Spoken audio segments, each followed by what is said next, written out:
अष्टविनायकाची संपूर्ण ओझर नगरी गणेशोत्सवासाठी सजली आहे। तर ओझरच्या विघ्नेश्वर मंदिराचा गाभारा आकर्षक विविधरंगी फुलांनी सजवण्यात आल्याचं पाहायला मिळालंय।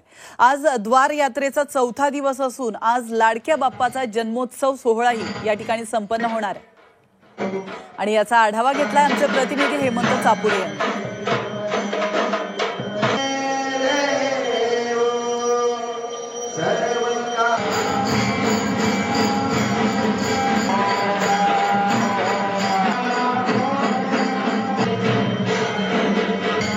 अष्टविनायक ओझरच्या विघ्नेश्वराचा खरं तर द्वार यात्रा उत्सव सुरू आहे। मी सध्या मंदिर गाभाऱ्यात आहे। आपण या ठिकाणी पाहू शकता लाडक्या बाप्पाचा मंदिर गाभारा आकर्षक अशा विविधरंगी फुलांनी सजवण्यात आला असून खरं तर आज जन्मोत्सव सोहळा सुद्धा संपन्न होणार आहे। या ठिकाणी जर आपण पाहिलं तर देशाच्या कानाकोपऱ्यातून लाखोंच्या संख्येने भाविक भक्त खरं तर लाडक्या बाप्पाच्या दर्शनासाठी येत असतात। घरोघरी आज लाडक्या बाप्पाचं आगमन होणार आहे आणि या अनुषंगाने ओझर नगरी सुद्धा सजलेली आहे। जर तुम्ही लाडक्या बाप्पाच्या दर्शनासाठी येण्याचा विचार करत असाल तर ओझर नगरीत खरं तर या ठिकाणी आजचा जन्मोत्सव सोहळ्याचा तुम्ही आनंद घेऊ शकता।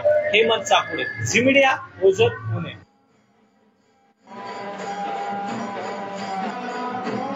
तर आपण पाहतोय ओझर मधील ही दृश्य आहेत। गणेशोत्सव या ठिकाणी सुरुवात झालेली आहे आणि पहाटेपासूनच भाविकांनी या ठिकाणी गर्दी केलेली आहे।